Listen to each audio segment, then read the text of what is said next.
You know, here in Hawaii, we love to do what we call whale hunting. It's actually just get on paddle boards and paddle out into the middle of the ocean and try to find whales, right? So what we'll do is we'll wake up early. We'll be like 6 a.m. I'll walk outside. I'll look on my porch and I'll look out, or my lanai, and we'll look out on the ocean and we'll look for the spouts of the Do you ever whales. say there she blows? Nah, we do every time. And you look for like the mist, right? Because the whales out there. We're like, okay, there's whales out there. Let's go. So we drive down we load up our boards. We drive down the beach. We run down the beach. We put our boards in the water, and then we paddle out. And we look the whole time. We're looking. Where are the spouts? Where are they at? Where are they at? And we see them on the very distance, right? But we don't paddle to them because you'll miss them. They're moving. So we paddle in front of them, and we paddle, and then the whale dives down when we're halfway there, and we're paddling for an hour, and we're tired and we're miserable because it's just paddle against the waves and the wind. You get out there and the dive dives down and he's gone, and like we don't see it anymore. We're sitting there looking for 20 minutes. The whale's just gone. But then on the horizon, we see another one. Whew, the smoke goes up, but the mist goes up. So we paddle over that way. And then the whale goes down and we lose it. And then all of a sudden, we see one that's 100 feet away, right next to us. I mean, just out of the water. And it's like, whoa, it's like there's a whale right there. In fact, that was the last time I went out with Alex. Me and Alex went out together. And we were out there for an hour and a half, saw nothing. And I turned to Alex, I goes, yeah, dude, it's just a dud today. And we're not going to see, and as I said, we're not going to see one. Not 10 feet away. A gigantic whale went right next to us. I mean, what are the odds of that, right? Now, 9 times out of 10, when I go whale hunting, when I go out there in the water, we get within 100, like we get 100 yards from a whale. If not, sometimes they pop up right next to us. It's 9 times out of 10. Is that luck, right? Is that luck? No. I mean, yes, right? Completely lucky. But I got up at 6. I watched the water. I went down to the water. I paddled for an hour. I paddled for another hour. I went around, and then I got lucky. But what do the people on the beach say? Lucky. Must be nice to have the whale pop up right next to you. Right? They don't see that. Extreme ownership is saying, I'm going to paddle until I get what I want. It's saying, I'm going to get the best board I can. It's saying, I'm going to wake up early. I'm going to watch the horizon.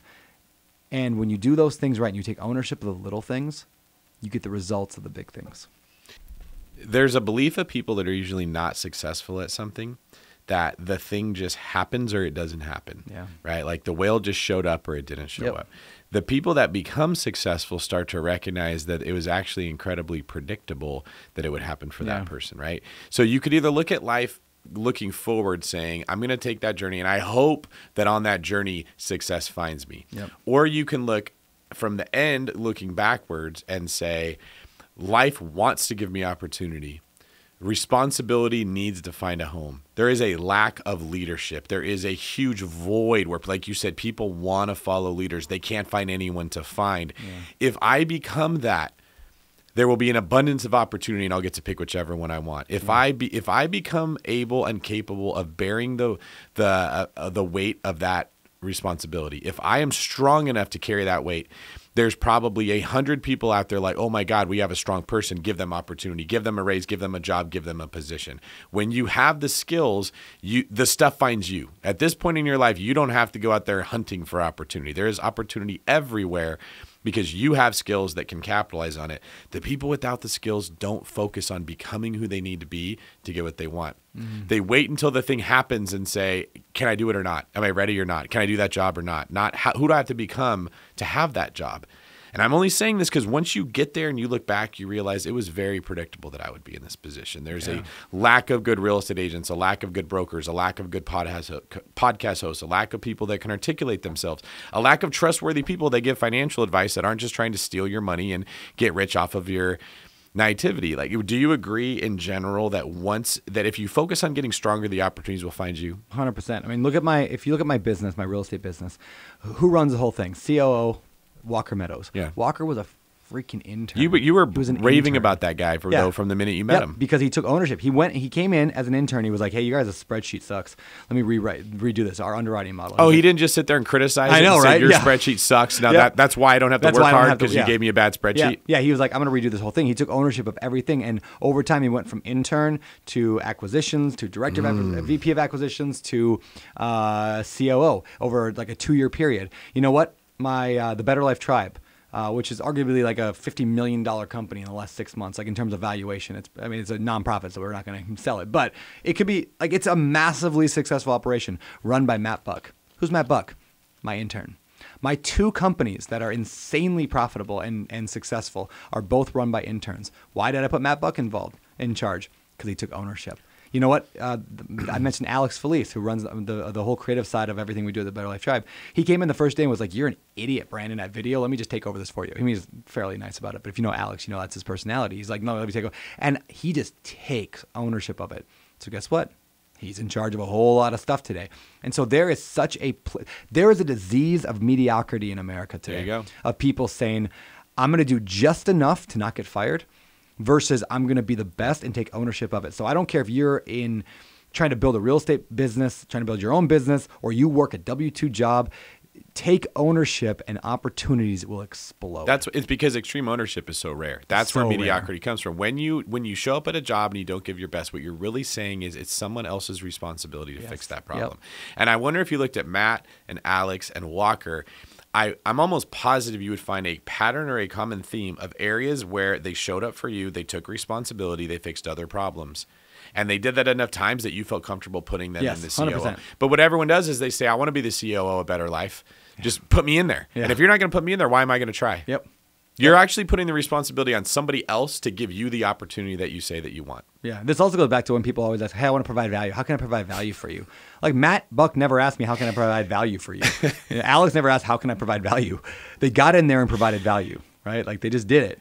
They solved problems. They took ownership of little things, and so I gave them more. It's like the biblical thing, right? Like he who has, what is it? Who's faithful with little will be given more. Will be given more. Yeah. Right. Alex in the beginning was faithful. Well, actually, literally what I did is Alex was a photographer and he worked very hard for 3-4 years at every Bigger Pockets conference. He'd be there filming, taking video, making good content. He made a bunch of video series for Bigger Pockets. He did an amazing job. He worked, and he had to push his way in to get those videos on Bigger Pockets. Like he wasn't an employee. He just was like, "I'm going to make you videos. You're going to use them." And we're like, "Okay, I guess we'll use them." It makes me think of the woman who complains about the guy who says, "You want to go out?" "Yeah." And he says, "Where do you want to go?" And it drives him nuts. Like everyone, like plan a date, take me there. I want to see what you're like. I want to see what kind of a leader you are. Yeah. When you show up to the mentor and you're like, "I want to be in your world. Tell me what I can do to get there." It's that same feeling. Yeah. Yeah. Ryan Murdoch did the same thing, right? When I was like, showed him my vivid vision for where we're going in the company. He was like, "All right, let's go." And then he went and worked on it. He went he just built the thing until we get to the point where we could hand it off to the rest of the team. Really, we had a whole bunch of VPs like Walker and the others, and now like Ryan's still around. He's on the board of directors. We have me, Brian Murray, Ryan, and Walker sitting on the board, and so things move because that's ownership. Take ownership of everything in your life. And be grateful for the fact that no one else is. Yeah. Because that's what makes all the opportunities out there. Yeah, it's shocking. No one wants to touch the weights, bro. Yep. That's true, man. But when you're the strong person, there's a huge need for you. Like, look for those barriers to entry. All right. Oh, dude, yeah. Number 5 episode, 457, where you and I interviewed Patrick Bet-David here in this very sea shed. I remember that episode. People still ask about how they can do this for... Oh, sorry. When it comes to buying a home for your kids' college, something you did with Rosie, we talked about this with Patrick, people still ask about how they can do this for their nieces, nephews, their kids, their own family.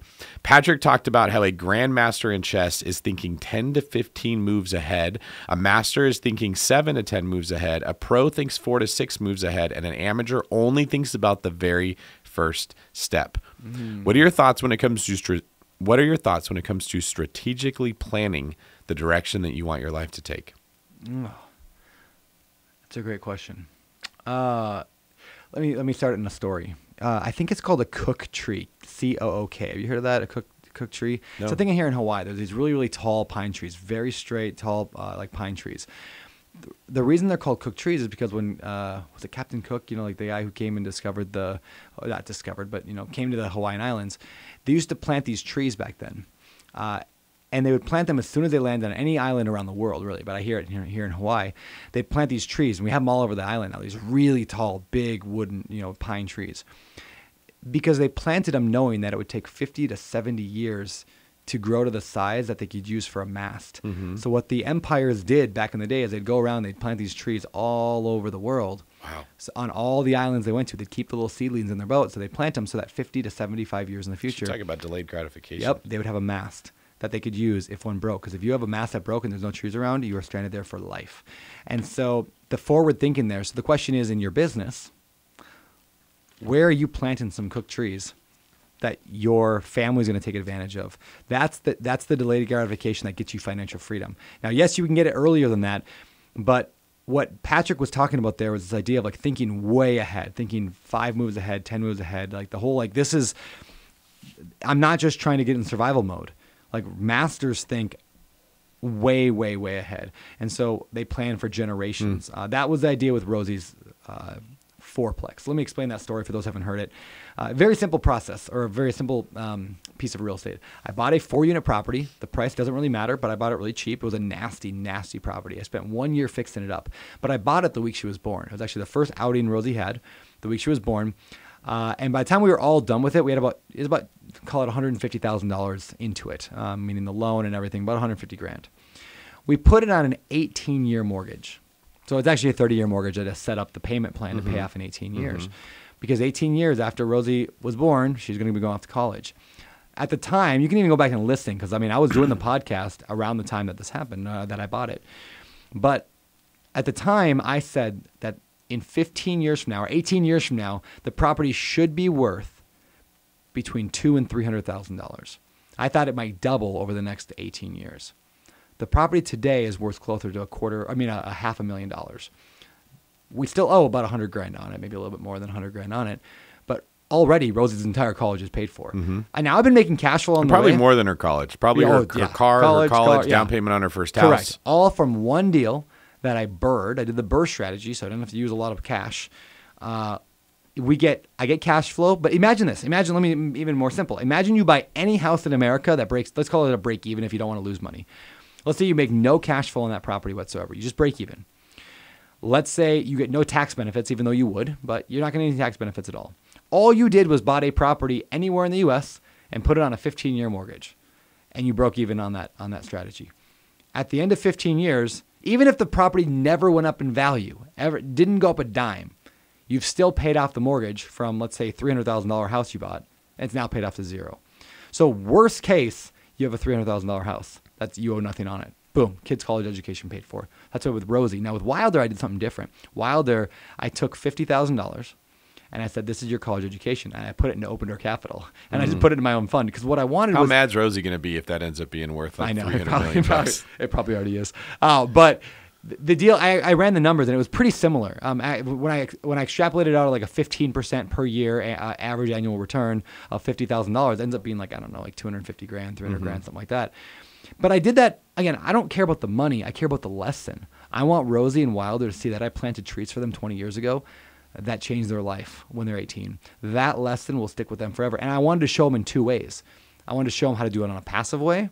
I wanted them to know how to do it on an active way. The BRRRR strategy, it was a hell of a year. Like, it was hard work. Had like squatters, and we had city problems. It was a mess to renovate that property.